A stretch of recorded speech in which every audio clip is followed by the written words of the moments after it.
Welcome to Makers International, a podcast of makers, connecting with makers from all around the world.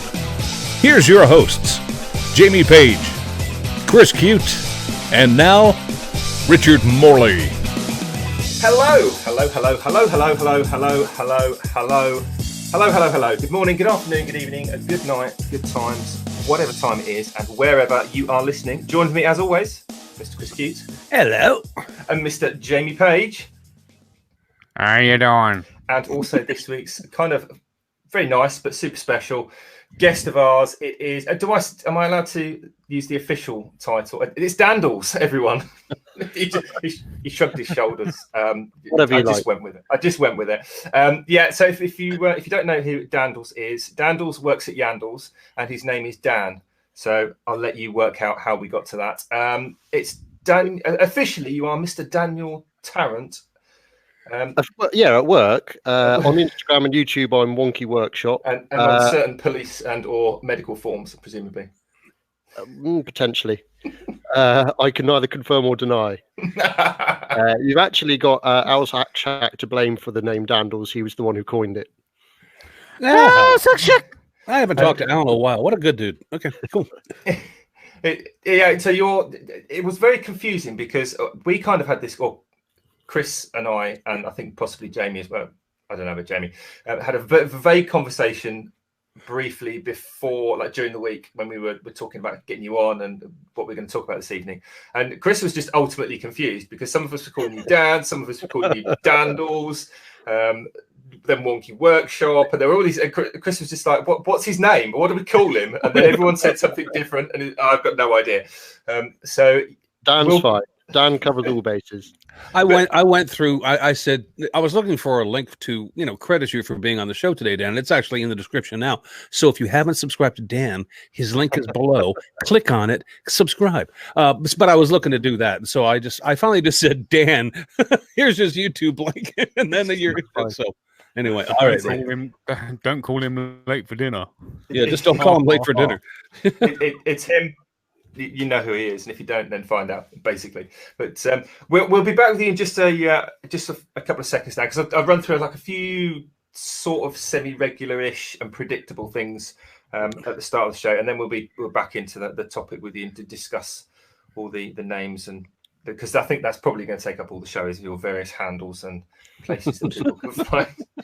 Anyway, moving swiftly on. As always, a few quick shout outs and thank yous to members of the live audience. So very quickly, if I miss you out, I apologise. But we have just kind of scrolling vaguely towards the top. Andy Pugh, Maple Tree Studios, Kareem, Wayne the Woodturner, Andy Hill, Anna B, Wayne the Woodturner. I think I did you already. You've been talking a lot, obviously, so caught my eye. Rich the Beard 16, the Pole Barn Productions. There's loads of people out, more than normal, actually. That's probably down to you, Dan. So a big special shout out, thanks to those. Don't forget, as always, tonight's show is brought to you in part by Yorkshire Grit, the Woodturners Abrasive Paste, our good friend Chad over at Man Crafting, and Pam from Highland Boxes. If you want to find out about our sponsors, Jamie kind of does something to do with our website and puts them all on the information side on there. If you want to know that, then go to the website, makersinternationalpodcast.com/sponsors. And Jamie, is it up to date? Yep. It is. There we go. You see, confidence. We like that. Decisive. I long for the day where Jamie gives you more than a one-word answer to that question. I don't think it'll ever happen, though. I long for the day when Jamie doesn't give me more than one word. Period. Anyway, Chris. Wow. Let's not talk about Jamie for any more. Do we have any random listener questions from the week? Yes, we do, and we're blessed once again to be asked a question by the very inquisitive, and I'm joking, Andy Pugh. Andy, thank you for asking us these questions, because he actually does ask quality questions, but damn, he's nosy. Anyway, I sometimes wonder if not. No, I'm not talking to Andy directly, but I sometimes wonder if people ask us questions about problems they currently have just because they want us to go, yes, I have that problem too, so they don't feel so alone. Anyway, admittedly, they could also be asking us questions just to see how stupid we are. That's, that's probably highly likely. Anyway, Andy, I love you. Andy's question to us today is, gentlemen, do you occasionally procrastinate? Maybe you always procrastinate. I don't know. I'm not here to judge. But if you do every now and then put things off, noodle step, then how do you go about tackling that problem? or do you put off tackling that problem because you're a procrastinator? I mean, the question is basically, do you procrastinate? And if you do you consider it a problem? And if you do, then how? I'm sorry, Richard. How do you go about handling it? You know what? We should probably ask our guest.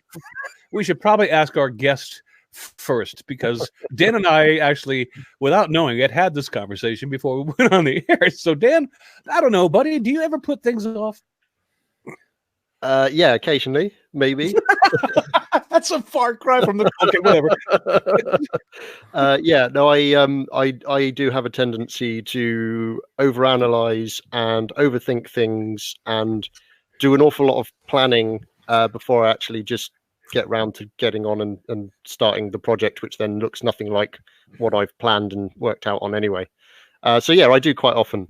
And getting over procrastination is pretty much the way you said earlier, Chris, which is actually just make the first cut or hammer the first nail in, or I've got to use a catchphrase, or whatever, whatever it may require in order to actually just start making something. I just as a small example, I will condense the story down. Recently made my workbench, and the way that I got around it was to actually physically move all of the wood materials that I needed into my quite small workshop. So I was tripping over them anytime I needed to move around and do something else. So they were clearly in the way, and that still took 2 weeks to encourage me to actually then mill them up and assemble them together. But it did speed the process up, because if they're out of sight, they're out of mind. The usual story. Right. But I think there's a difference in procrastination between something that you have an idea about and something you know like needs to be done. I mean, it's one thing to put off building your workbench. It's another thing to put off, fixing the broken window that the rain is coming in. It's like there's two different things there. Anyway, yeah. Jamie, what about you? Do you put stuff off? Not very often. But when it comes down to projects, there's been a couple of projects, mostly scroll sawing, I'll be totally honest with you, that I've kind of put off. I've started it, and I can understand that. Like the Queen, for example, I started doing that, and when you've done maybe 12 hours and it looks like you've done nothing, it knocks you for 6, and then all of a sudden you're thinking, damn, I could have made 12 bowls in that time. And recorded and edited 12 bowls or 12 whatever on the lathe in that time. And then, yeah, so it knocks you for 6 when you spend all them many hours into a project and it looks like you've got nothing. So I put it to the side for 3 months, something like that, and then got back to it a little bit later on. Well, the second part of that question from Andy was, how do you get over that, Jamie? Is it just a matter of you're sick of looking at it, so you just go ahead and get done with it, or yeah? Oh, okay. Basically, yeah. I mean, it was sitting on my drill press or pillar drill, whatever part of the country or world you're from, and it got to the point where the pillar drill or drill press was seized up, so that had to go. So it's like, right, where do I put the Queen now? Right, so evidently she ended up laid out on my bench. We don't want. I'm not even gonna go there. That mental picture brought to you by Jamie's page. And Richard, I'm quite sure that a fine, upstanding gentleman like you never procrastinates on anything except perhaps Kat's current patio build. But I mean, other than that, do you procrastinate at all, Richard? Well, let me start this. I mean, perhaps you'd like to, just tell us your side of it first before I go into any. Oh, you want to hear me?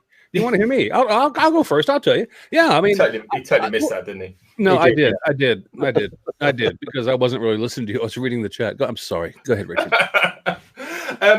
Yeah, obviously.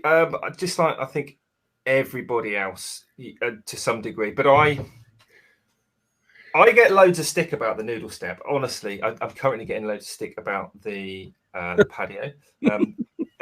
if anyone listening doesn't know, we've moved on from the noodle step now because that got done. So now everyone's pestering me to finish off a patio for Cat. But I don't know. It's weird because I personally don't see it as procrastinating about it. I know it's got to be done. There's just more important things to be done beforehand. Does that make sense? Yeah. It's called priorities. Yeah, basically. I mean, if it like somebody already mentioned, it's not like I'm in an hour about how to do it or what to do. It just there's something more important that's got to be done beforehand. And when I'm aware that I am just avoiding it because I don't want to do it rather than there's something more important, because eventually you get to that list where it becomes the next most important thing. Yeah. So now I've got no excuse. Now I'm sort of just dragging my heels. And when that happens and I notice it, baby steps is how I overcome it. Just a little bit at a time. Like this has got to be, that's got to be moved, and that's got to be moved, and that's got to be moved. Because like with the patio being a classic one, there was a load of stuff in the area the patio had to be in. And Richard, can I just cut you off here? Hippie's just stated in the chat, like binge walking The Walking Dead. I just throwing that in there, just sort of priorities thing. I'm sorry to be the man to sabotage. It's so struggling for you. But can I just back you up here as another another man who is married and has got the similar situation. I'm currently looking at a no fire surround around our fireplace. Because my wife keeps saying, well, when are you going to build it? We're going to put a wooden fire surround in. You've got the workshop, you've got all the skill set. My argument is that is in the one room where we're going to see it all the time. So far, she's given me 4 different designs and 3 different types of wood she wants it made out of. Oh boy, do I know that feeling. So, you've got to have the negotiation, and you've got to make sure that the project is right and the time is right and also the weather is right. So yes, in that instance, definitely. Now, obviously, when Kat says binge watching The Walking Dead, that kind of comes across as like 135 episodes, getting ready for season 10. But that sounds terrible. In my defense, it was only the second half of the last series, and she left me unattended for a whole weekend. I'm just saying. Well, there's no man in this world that can be held accountable for that. I mean, I'm sorry, because if you leave me to my own devices, the police may come. Exactly. I was looking after the dogs, but in all seriousness, though, but that is part of a jigsaw puzzle which involves building like a new workshop. So ultimately, once the patio's done, then something else gets moved, then something else happens in the place of the thing that gets moved, and then the workshop can be built. So it's kind of, like I said, baby steps. Okay, so these are more like just still lying on your back, kicking around rather than. Well, it's just called getting started. It's a matter of just go. You know what? The problem is I just need to get started, and then eventually it will fall into place. Right? Exactly. Yeah. Well, that's. Well, I don't need to even tell you my answer because that's it. That's how I make the first cut. That's my channel name, and that's the reason is why it's called that, is because, like I was telling Dan, I've spent months upon months putting something off until I finally got sick of myself and went and said, get out there and friggin' start. So yeah. And you know what we ought to do, guys? And I think you probably will all universally agree, is we ought to get that SOB Andy Pugh back on with us and make him answer all these freaking questions that he's asked us, because he's embarrassed. I've actually got a quick question for Andy, and he can answer it over in the chat while we continue. Right? We actually went out for dinner last night, right? And Andy said that he didn't want an ice cream sundae, but they happened to bring 4 over. So I want to know, did Andy enjoy the ice cream sundae that he didn't want? And more importantly, did he pay for it? Because I didn't. No, he didn't. It's always more enjoyable when you don't pay for it. I mean, come on. Even if you don't want it, it still tastes good at that point. It was probably just one of those. Well, if we're going to split the bill 4 ways, I might as well. No, but we split it one way. Jamie's paying. Definitely. And he said yes, he did enjoy it because he was hungry again after he waited so long for it. That's because he was waiting for somebody else to pay for it. Is why he waited so freaking long. Half an hour to make ice cream. You cheap. Anyway, well, Eddie knows we love him. So anyway, last night's evening meal brought to you by Jamie's Wage. Hope you enjoyed. Paid. I hope you enjoyed the rice. Yeah, it was great. All right, moving on, guys. So because we could spend an entire hour talking about this. Maker meetups and maker events. Dan, Hello. You guys, from what I understand, and obviously, I couldn't just drive over to your event and and enjoy it the way the others folks could. But you and Yandles you put on a pretty good event last. What was it? 2 weeks ago now. It was the 6th and 7th of September. So whatever that works out at, I can remember the date, but the time since is all kind of that would have been 2 weeks ago, Dan. 2 weekends ago. Yeah. Okay. Anyway, so okay. I'll first ask you what that event was intended to be, and then I'll ask Jamie and Richard what it actually was, and maybe they'll agree with you. And if they don't, then this is going to put you in a tough spot. So, just because. No. So basically, Yandles has been running shows for quite a few years, woodworking and craft shows, and up until 2 years ago, we used to run 2 a year. We used to do one in April and one in September. We've stopped doing the one in April because whatever reasoning you want to give to it, the rainy season kept moving closer to the show, and we park on a field that we own. And it got to the point with the last two shows that we cancelled it because even though the rain had stopped 3 weeks previously, we'd had so much that the fields were still underwater. And rather than dragging customers' cars out with tractors and causing damage and stress and all the rest of it, we've just said, look, let's stop the show. And just have the one show in September. We'll have the big show in September because the shows aren't cheap anyway. They cost us about £40,000 just to put the show on. That's just hiring the marquee and all the rest of it. That's before we've bought any stock from suppliers and that kind of thing. So we've condensed it down to one show. And then, of course, Makers Central started 2 years ago. And I've been keen right from the beginning that we need to have a presence there. We need to go and attend. So we've been going not as Yandles, but as the till in effect for Record Power. Last year, we also were the till for Easy Wood Tools because we are the only UK stockist in a bricks and mortar shop of Easy Wood Tools. So this year, when we were talking about new things for the show, I sort of said, well, look, Maker Central has been really popular. Why don't we have a Maker's Corner at the show? We've got the room. Let's invite a bunch of makers to come down. They get the exposure to a slightly different group of people who may have not heard of them, or if they have heard of them, haven't been able to meet them before. And we, in exchange, obviously, the makers who attend are going to advertise the fact that they're coming to the show. So we then get a reach of a different group of people who may not have heard of us. Because we are, we're in the southwest of the UK, although we've got an online presence and we do sell. We aren't Axminster Power Tools, for instance, in the size and scope, because we don't have 10 units around the country. We have one shop. So we aren't possibly as well known, but we're working hard to change that. You remind me of that scenario reminds me a lot of like Klingspor here in the United States. And I do believe that Klingspor actually does have two locations, but they're limited in their locations as to who can actually go to their brick and mortar and look around their store. But they do, but like Yandles, I'm guessing they have a pretty large online presence as far as their sales and things of that nature, which is always good too. Yeah. But I mean, the show, Richard, Jamie, you guys attended it. It was a maker event from your point of view. I mean, I know that Dan and Yandles were doing it more as a business thing, which makes total sense. Even if it's just a promotional thing, it gets your name out there and talked about. It's almost worth the money to do that. So the show ethos is for two things. So yes, obviously we want to make money. We're a retail outlet, but if that's all we wanted to do, we could have one wood turner, one carpenter, one green woodworker, one hobbyist, etc., etc. Just have one of everything and say, well, look, you've seen what it does. We have at least 10 people demonstrating various forms of wood turning all the time throughout the weekend. It's probably nearer 15, maybe 20. I can never remember because it changes every year depending on whether people can attend or not. So we've got people doing colouring, we've got people doing hollowing, we've got people turning spindle work, bowls, doing thread chasing, all different aspects of wood turning.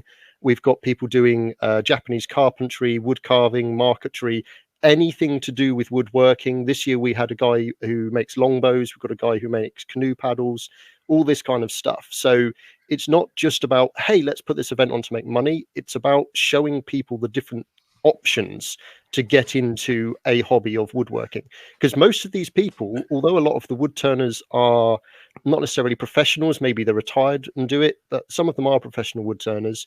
The guy who makes longbows, this is his hobby. The guy who makes the canoe paddles, he's a policeman, this is his hobby. But if you looked at the work he did, you would assume he did this professionally. And then also, you know, the guy who makes chopping boards, he's retired, but this is his job because 3 weeks into his retirement, his wife told him that he was in the way and he needed to take up something to get on with it. And if you looked at his chopping boards, as Jamie and Richard could tell you, these aren't just chopping boards. These are nice. Well, he was in the way a lot, apparently. That's Larry, isn't it? That is Larry. Yeah, it is Larry. Yeah, Larry. He draws a bit of a crowd. Well, you know what? I don't want to get too far into this, but that's actually good business on your part as well. Because if you're bringing in people and you're turning them onto a craft, they're going to remember where they got that from, and then when they go to buy something, they'll come to Yandles. Yeah, Excuse me, but I'm going to get to Richard and Jamie because I watched. A lot of the Beard Time 16, he did a couple of videos that it showed you guys standing around being stupid, wearing friggin' unicorns horns on your head. So it was from Dan's perspective, and the reason why I would go personally is for exactly what Dan said, would to go look and experience all those different kinds of things that are being displayed. But at the same time, Richard, do you really have to put that thing on? I mean, the pink unicorn horn is not exactly the most masculine thing in the world for you to display, but if you're comfortable with it, Richard, like I said earlier, you know what? It's not far off the most masculine thing you could display, is it? Really, to be fair. I'm not here to judge, but you guys, that turned into a maker meetup, and a lot of these kind of events that are initially put on by corporations turn into maker events, and we can talk about that a little bit later on. But well, you guys had a good time though, didn't you? There was a lot of folks that showed up. Yeah, it was great. Yeah, I mean, even after the actual event, there was obviously meeting up at the caravan site where was obviously all sat around talking, and had Richard's dog chasing balls and catching frisbees and all sorts, and I kicked it against another caravan, but that's beside the point. There was an aspect of Jamie being out in public, just to kind of put it in perspective to people. So, but it's kind of what these shows, I personally think there should be more of. It's all well and good. I mean, a few years ago, I used to go to it's a national trust. It's the Ickworth House Wood Fair. It's like 2 days at a national trust. Think for those of you that went to Yandles, think that in a very small scale, literally like a little field. And as Dan said at the start, it was literally one guy selling old tools, one guy telling stories to the kids, one guy doing a bit of carving, somebody else doing, this, that, and the other. And it was just 20 little stalls around a little meadow. And then it closed at 4 and everyone went home. And if you wanted to, you could go back the next day. Whereas things like Yandles for me this year was very much about rocking up at the start, and it lasted just all the way through, just like Maker Central did. And it wasn't so much about the commercial aspect of it. It was far more about the talking to the people, meeting people, sharing ideas, having a laugh. I mean, once we left the show on the Friday, on the first day, we went back to the campsite, and it just so happened that where we were camping, there was lots of people that sort of got together a little bit beforehand, but not really kind of in an organized way. I think it just happened because everyone went on Google and found the nearest campsite, which just happened to be 800 yards up the road from the main gate. And like Jamie had quite a trek to come from down near Margate. Kat and I had a fair trek to come down from the Midlands. So we just went, that's the nearest campsite, we'll go there. And everyone had sort of the same idea, and then we all got together and had a barbecue, and then some more people turned up, and it just carried on. It didn't stop at 4 o'clock and everyone went home. It stopped at 4 o'clock and a lot of people went home, but then a lot of other people didn't and got together. And then Andy I don't know if you've seen Andy Heal's Instagram when he's carving the bird skull he's done in the last few days. Right. He was sat around the barbecue carving a tooth, like a shark's tooth, and Rich was carving a spoon, like whittling a spoon, and Darren from Coop's Workbench, he was there doing some whittling, and Prickly Sauce was over, and they were doing the brass etching with Andy. It was just people still making. It was quite surreal. And I think there's one of the comments in the chat that that these shows seem to be down south a lot. Well, I guess that's born of a bit. I'm gutted because I live up north and I can't make it down, but that's purely chance. If Yandles happened to be in Inverness, chances are that show would happen in the north, up in the north of Scotland. It would cost Yandles even more than the $40,000 it cost them to put on this year's show. I'm assuming to move it up to Scotland or something. That would cost an arm and a leg to do it up there. So it's easier to do it in the field, in the property they own. It's that wasn't what I was getting to. It was more about, it just happens to be in the south because the people organising the show just happen to have their business in that part of the country. If they happen to be somewhere else, then probably the show would happen somewhere else. Therefore, people that own places up north or out west or back east or wherever, there's an opening for you. Do you know what I mean? I think the difference is, Richard, because as you know yourself, there's a lot of power tool shows that go on, and there's a lot of woodworking and I was going to say craft fairs. That's the wrong word, not craft fairs. Country fair type shows happen throughout. Oh God, yeah. But none of them, as far as I'm aware, have quite sort of gone, oh look, there's this little market over here. And I'm not saying, oh look, we did it first, we're Yandles, aren't we amazing? Don't get me wrong, I'm not trying to say that. But you did, and you are, and it is. Well, that's very kind, but that wasn't what I was aiming for. All I'm saying is there are actually a lot of this similar type of show on around. It's just that we as a maker community, and I do count myself as part of that, we haven't gone, hey, do you know what? We're in Kent, the Kent Country Show's on. They do a lot of stuff that's similar to making that we kind of like. Let's call around all the Kent makers and see, does everyone want to go to this show this weekend? And rather than it being, we've got to wait to be asked by the people who create the show, we as maker, the maker community could create mini meetups at these places. Just kind of invade the place and take it over. Yeah. That does happen. That does. And you know what? I like, guys, and I've seen this a lot more regularly since I think the last Maker Central, is there are maker events that are along the lines of what Richard and Jamie were talking about that are being created within the maker community where people will just say, let's take a weekend and let's get together.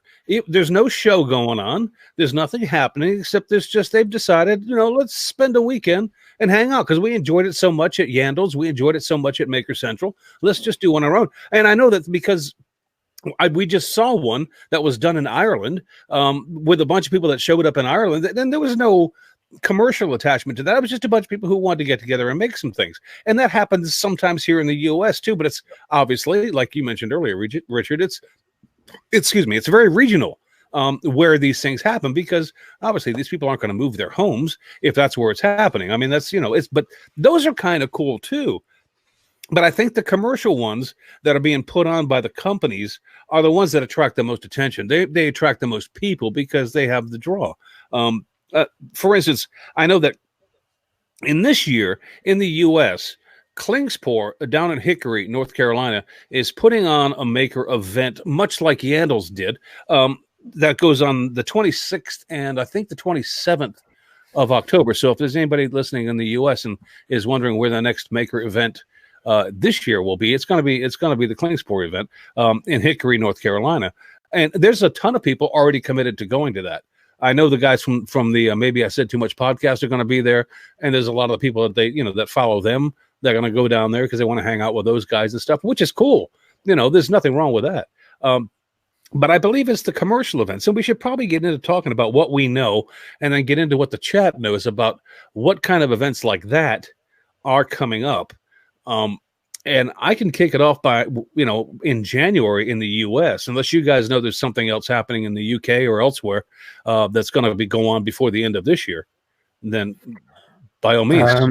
I picked up, I was given a leaflet by Maple Tree Studios at the Axminster event over the weekend, and there is something happening in Kent I've actually got the leaflet in my jeans. So I've completely forgot to get it out for today's episode.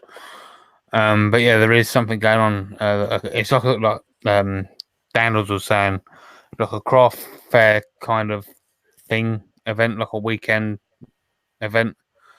But going back to kind of what you were saying though, Chris, is like I created or come up with the idea of doing the different counties and doing meetups. Like we met up for just a day, so it's a bit harder to do that in the States because of the distance you have to travel. But we met up, watched Chris Fisher do some turning, went for dinner, went our separate ways. Right. You know, so that's the sort of thing that you can do. I mean, all the groups are over on the Facebook, on the podcast website. So, of the ones that we've got set up. So, yeah. Just kind of addressing, I think, purely by chance here, just addressing there seems to be all these things happening down south. Obviously, in the UK, we've got the D&M show coming up. I think that's down. Yeah, that's at Kempton Park Racecourse. Yeah. There's something here mentioned called Wizardry Wood. I don't know what that is, and there isn't.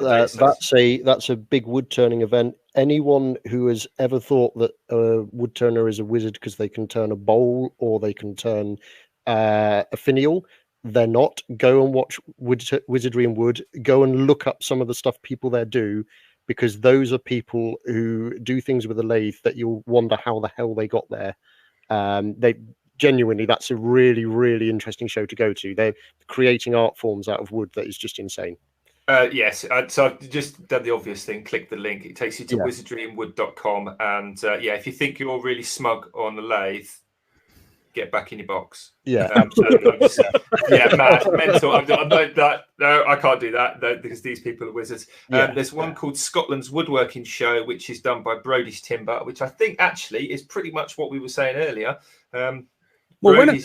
Richard, when are these things happening? There isn't a date against the Wizardry and Wood, only the link to the website, because I'm how organised I am, Chris. I just think the time frame might be important to people who are interested, but I guess Google it and you'll find out.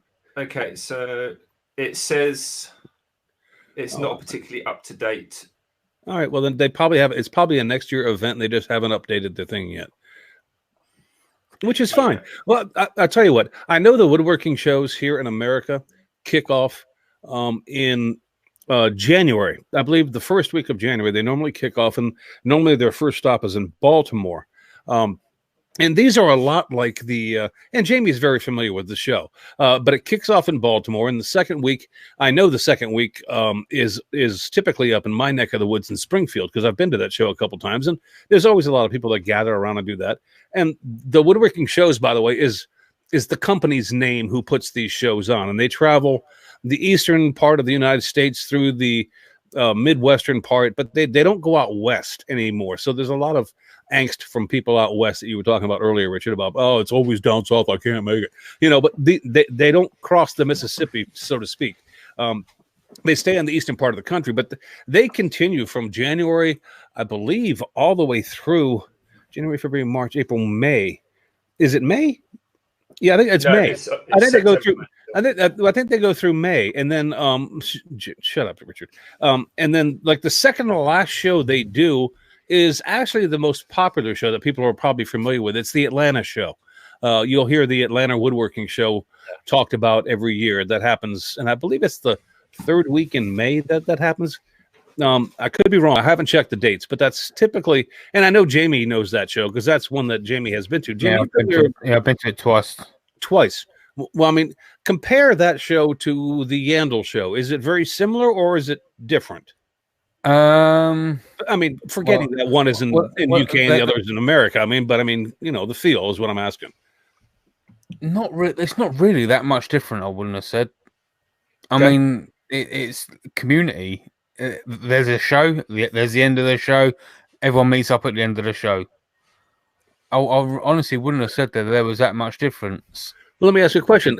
Knowing that is a commercial venture, have you bought anything at any of these shows? Yes. Richard, have you? Too bloody much at both. Do you know what? Well, yes, I did, but not as much as Jamie did. I was quite tight. I'm generally tight anyway. But can I just, as a quick question, the Atlantis Show, do you have to pay to go in? No. Okay, No. right, because we don't either. But there are quite a few other shows that are around where they are. the gates are locked. Like Maker Central, gates are locked. You cannot come in before this time.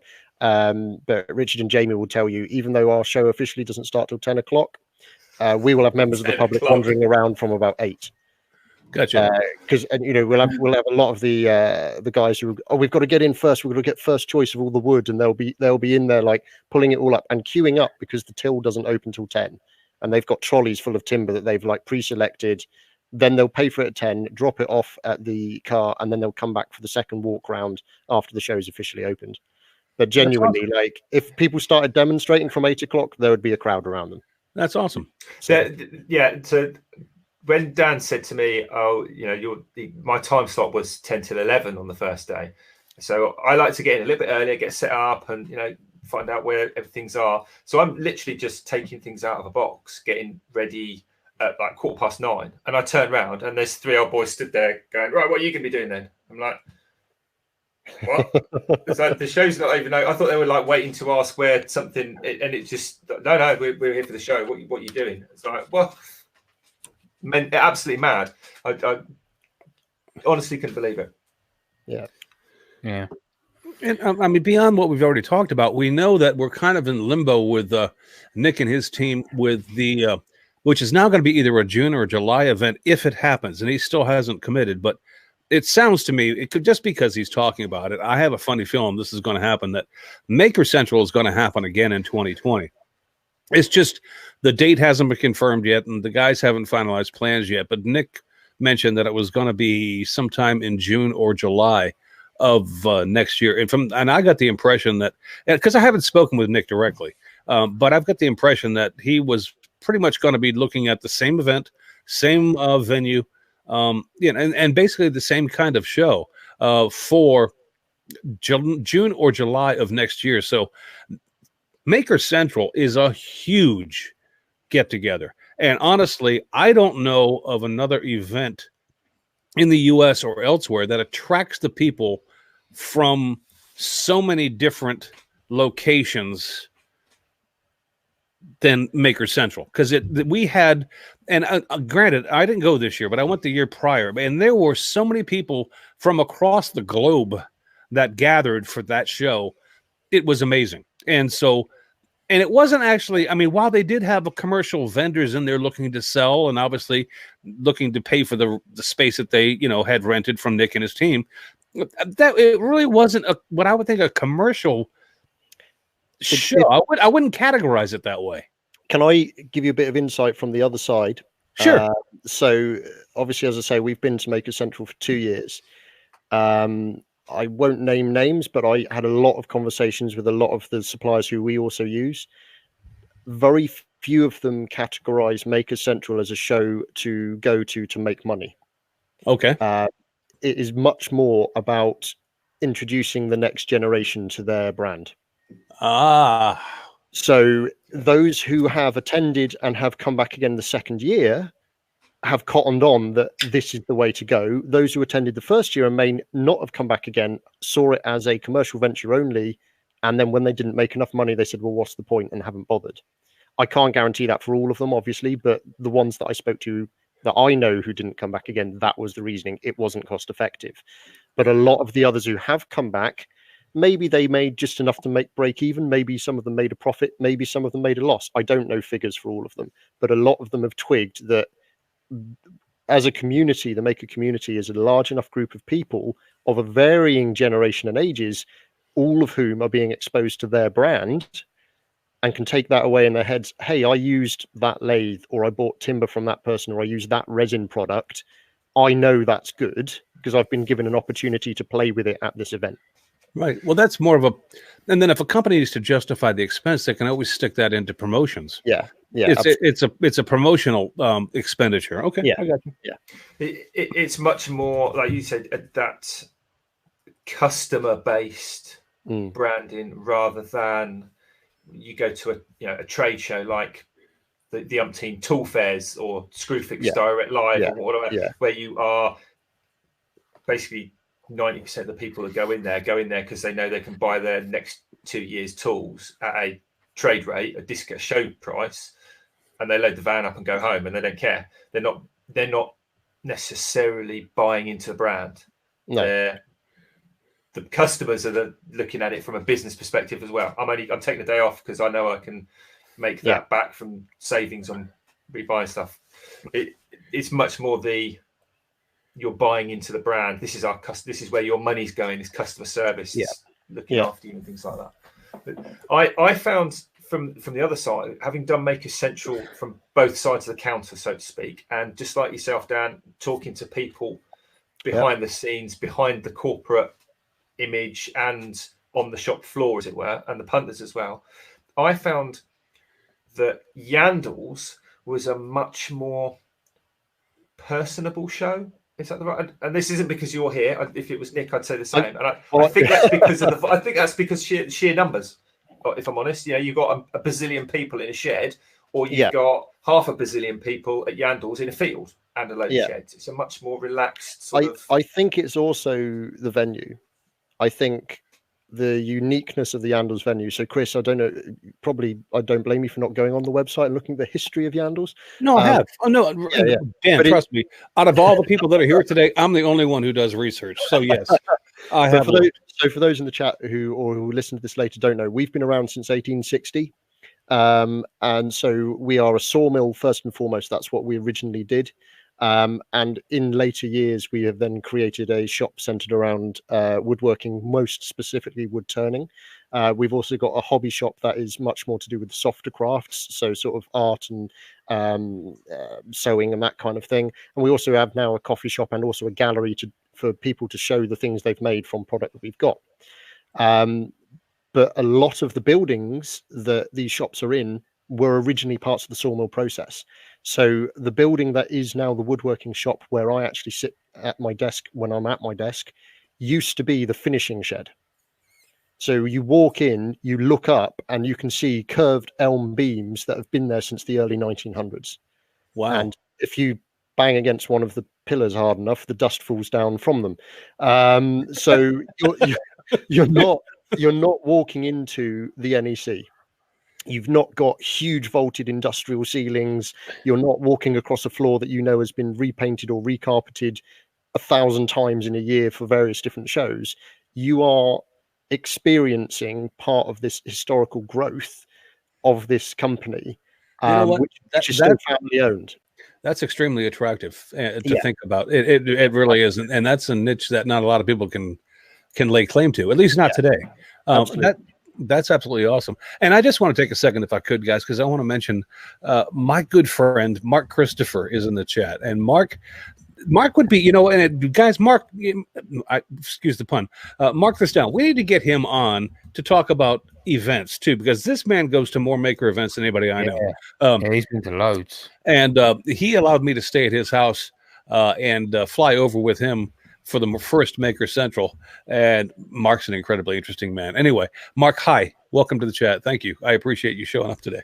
He's such a nice guy. Oh God, stellar individual. Anyway, I'll tell you what, Dan. If you've never, what video was it, Chris, where he took you to see all of that plywood? Oh God, that was my video to Canada.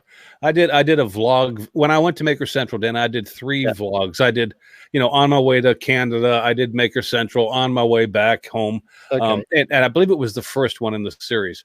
And he took me to, and I hate him for still doing this, because he took me to just around the corner from his house. He's got this enormous fine wood place where they have like Babinga plywood for you to buy. I'm like, ebony and zebra wood plywood. Ebony and zebra wood. It's like, this place is freaking amazing.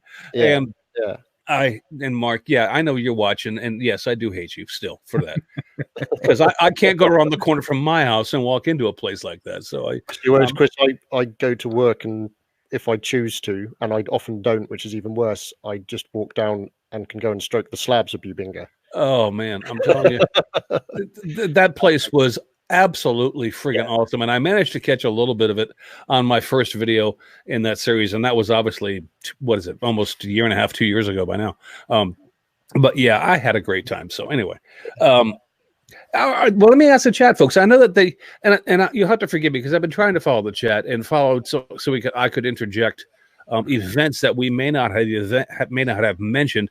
If anybody out in the chat has maker events that they are aware of that we haven't talked about yet, because we've pretty much only talked about the big ones, then feel free to stick it in there and we'll get to them.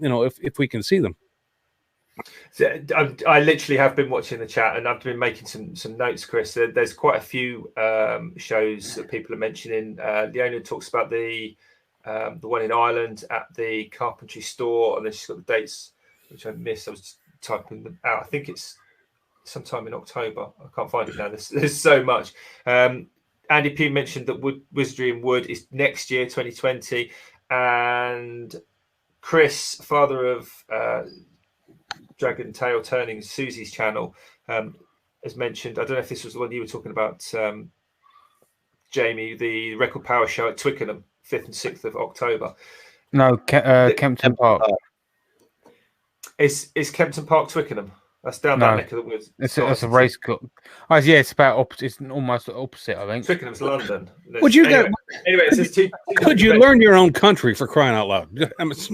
Nope. The other one to mention, guys, which Callum, I hope I'm pronouncing your name correctly. You've been speaking to me a little bit in there, and I haven't responded. Apologies. Is the North of England Woodworking Show at Harrogate? Yeah, Kareem mentioned. Yeah, I know. Dan at Taylor Murfield's the pen guy. He's going to that one as well. He was talking about the Harrogate show. And then I think we had mentioned, but Leona mentioned the D&M tool show. But yeah, we have that. That's coming up for you guys. To me personally, it doesn't really matter where the show is or what it is or how big it is. I mean, there's just from the trade side. I mean, I get what we've talked about so far. I think have been much more the woodworking shows, so they appeal to not just but there are metalworking shows out there too, and all sorts of things. Yeah, and there are specifically for trade. So there's plumbing and heating shows. There's the Screwfix Live show in Farnborough. There is umpteen tool fairs up and down the country, Manchester, Coventry. There's half a dozen or more around. There's one down in Exeter as well. Well, there is in the US as well, but it's hard to. Anyway, go ahead. They're all so fragmented. But what I was trying to get to was it doesn't really matter what the show is or where it is. If it's local to you, then there's probably other people like you and I and us that are within range of that show.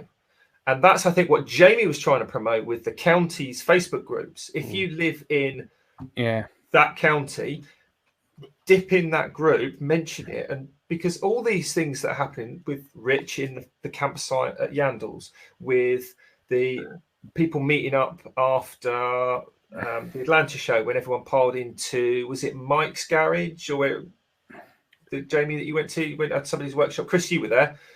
You all piled around somebody's house one evening after a show. Oh no, that was Steve Carmichael. I didn't go. Okay, so those kind of things, they all happen because people talk to each other. Right. Yeah. And that, for me personally, that's what makes the show. It's not wandering around in a room all sweaty with 30,000 other people for 8 hours.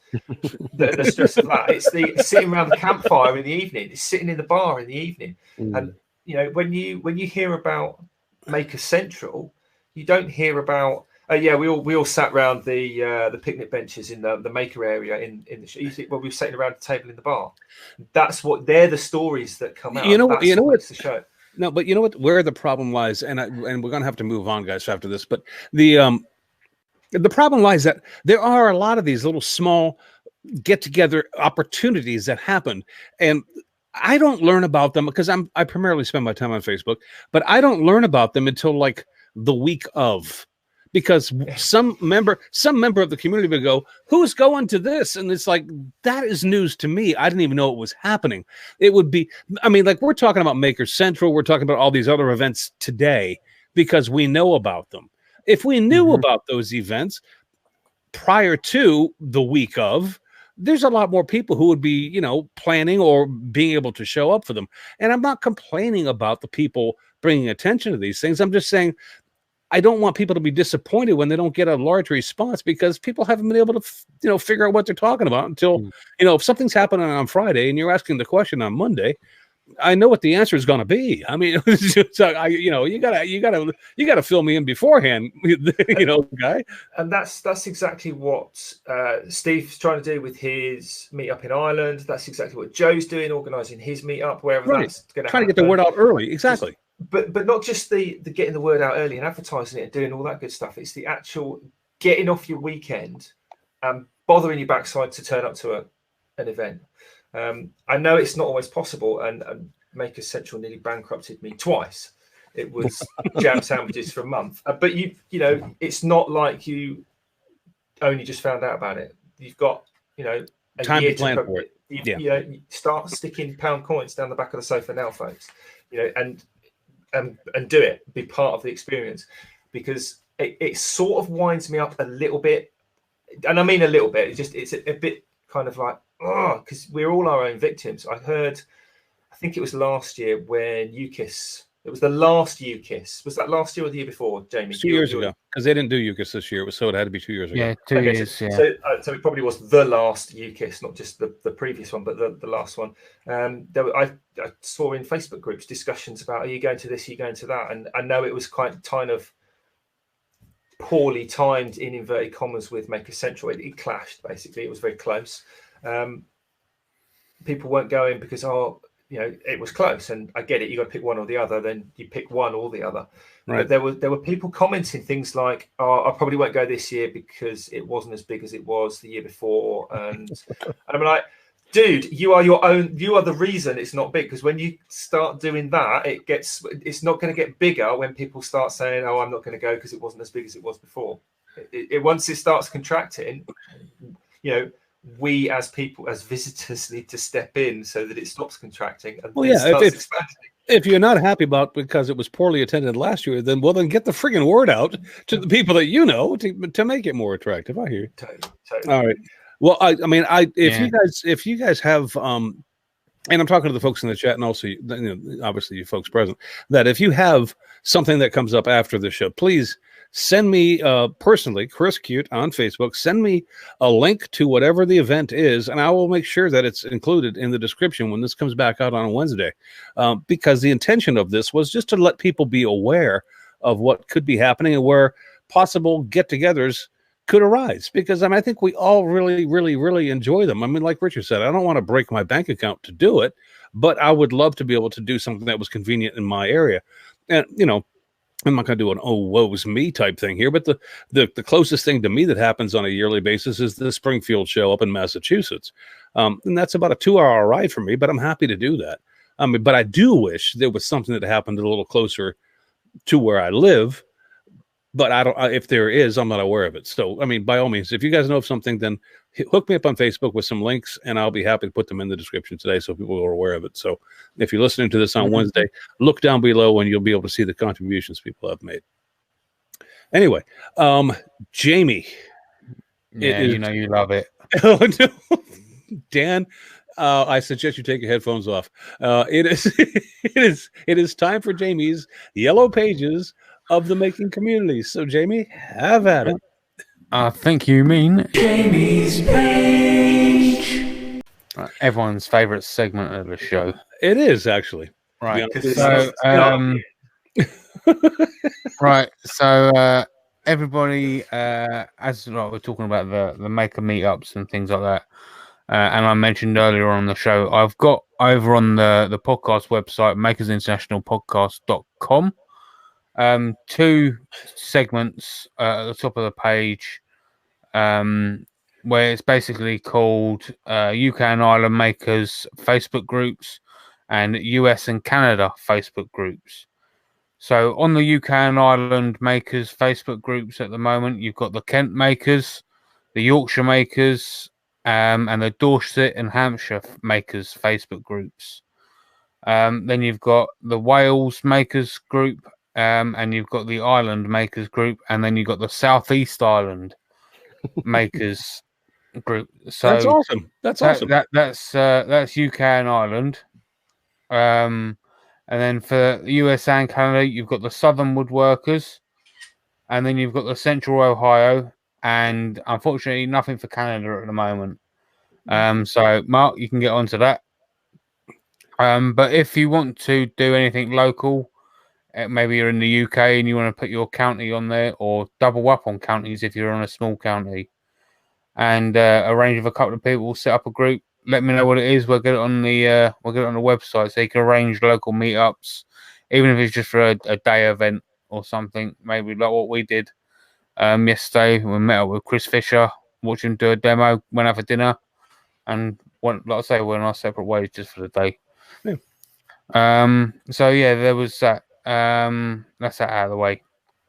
Next bit is now I should have done this last week, but the Tools with Fools guys, or Fools with Tools, whatever it is you want to call them, they've just done their they just released their 100th episode. So Congrats, I want to say well done, but no, yeah. Jamie, I hear you. I'll say congratulations instead. Well done kind of sounds like they put up with Alpha.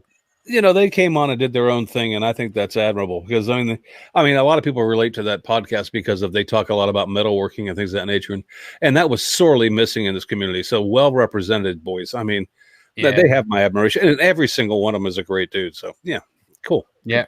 I want to know if they're going to have like a second, like the Queen has 2 birthdays, isn't they? Because they started off like originally it was Steve and the other guy, but it was like pre-Brett and Al. So then, right. So no, Steve and Al. It's going to be about, is it about 109, 110 to get to? They're going to have like another, like 100. It could be 100A or something like that. 100A. Richard is just picking on them, but okay. No, I'm not. It was because it was almost like a bit like us. It's kind of like a different.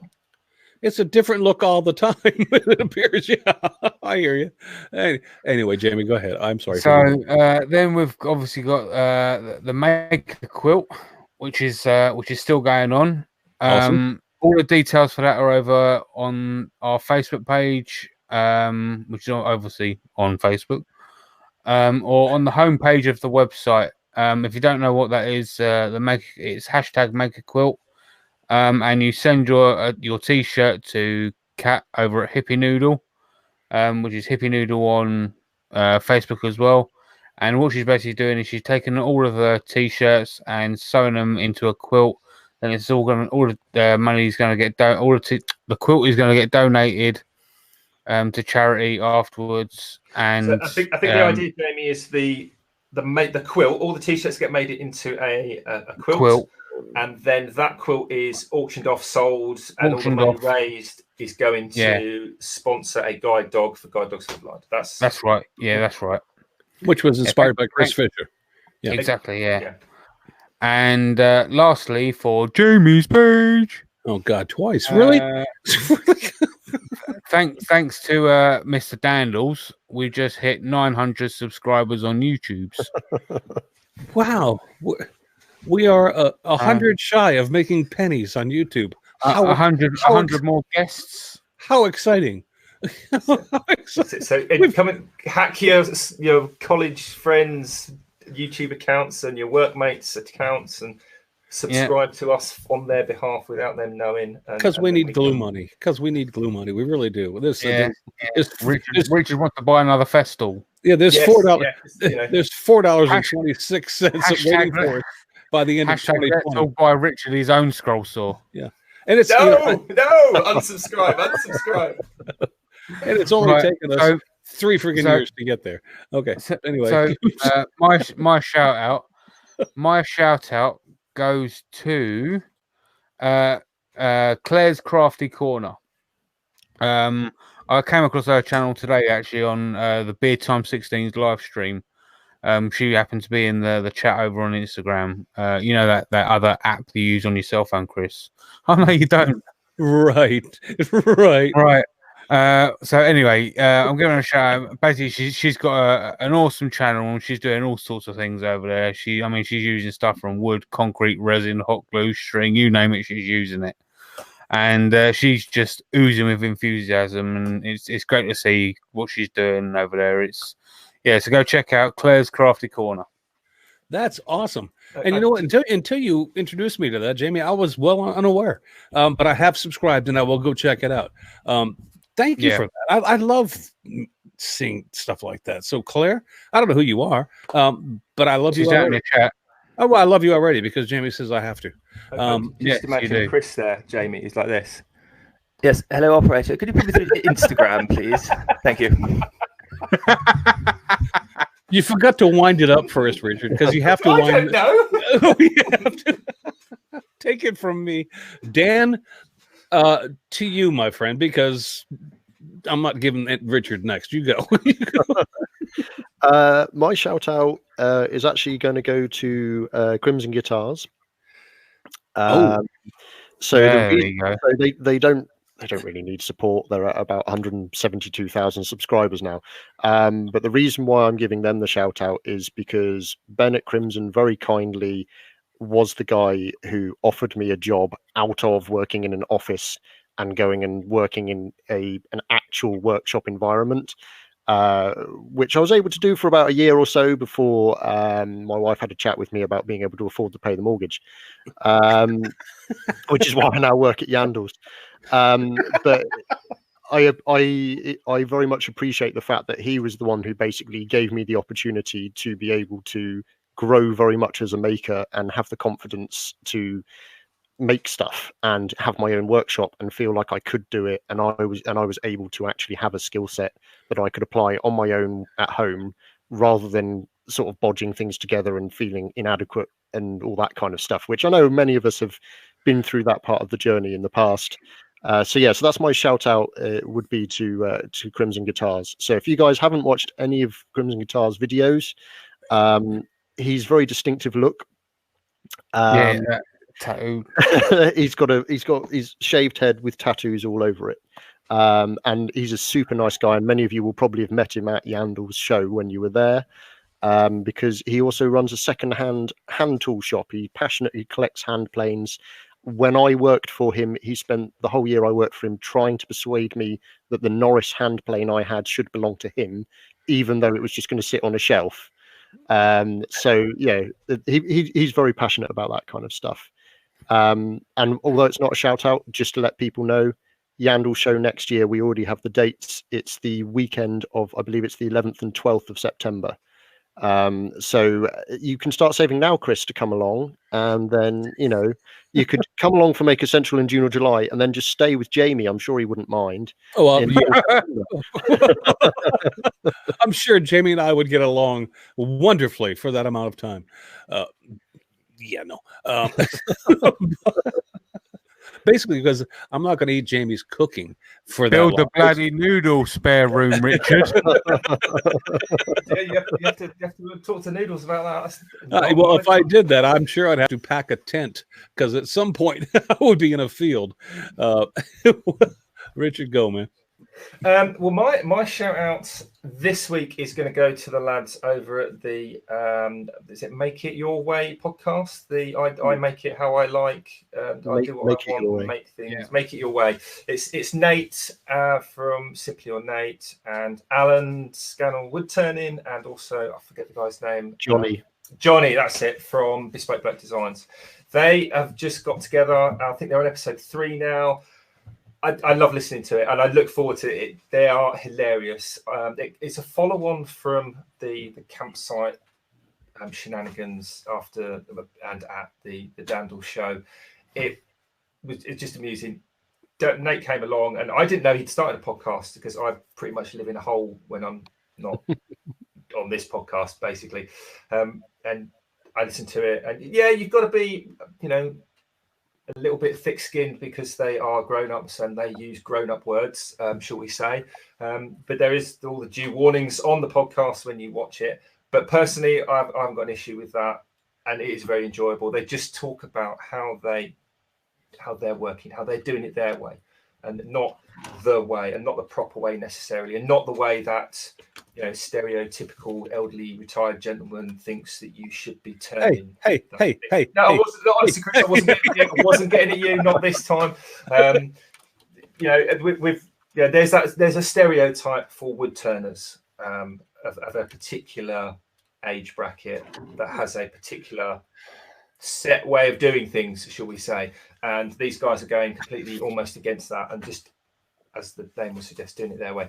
Amusing to listen to, and they're all great guys as well. And I know they're, as particularly Alan's, been a supporter of this show and my channel as well. So go listen to that, and hopefully you won't regret it. And if you do, you didn't hear it here.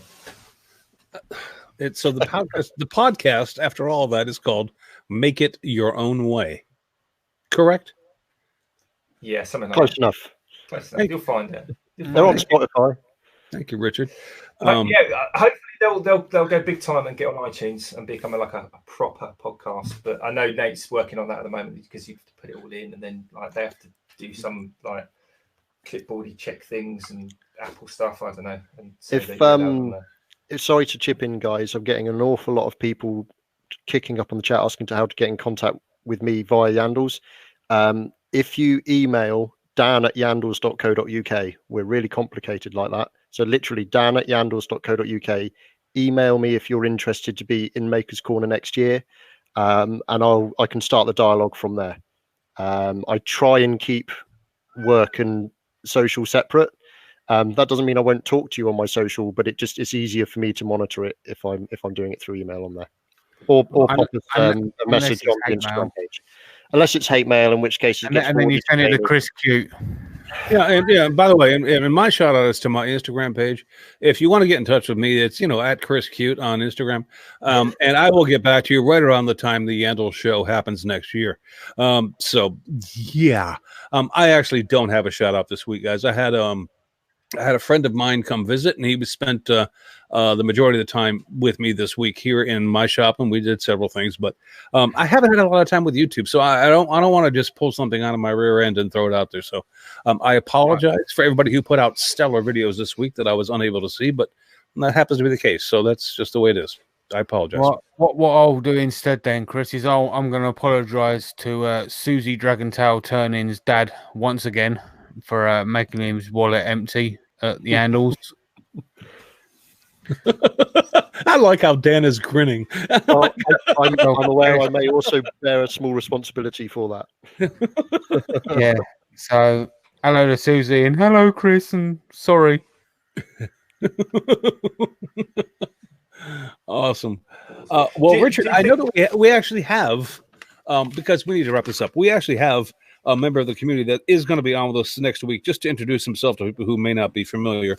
And that is the Beard Time 16, who will be sitting with us next week and putting up with all of your abuse out in the live chat, and Richard and Jamie, and a little bit of mine as well. So the unicorn himself. Oh my gosh. And I'm sure Dan, for FYI, I'm sure we'll be talking about his little get together he had for the Yandles show as well. So anyway, Dan, it's been a pleasure having you on, and we should have you on again, and not to represent Yandles, but just to represent the the Wonky Workshop. Whenever you like.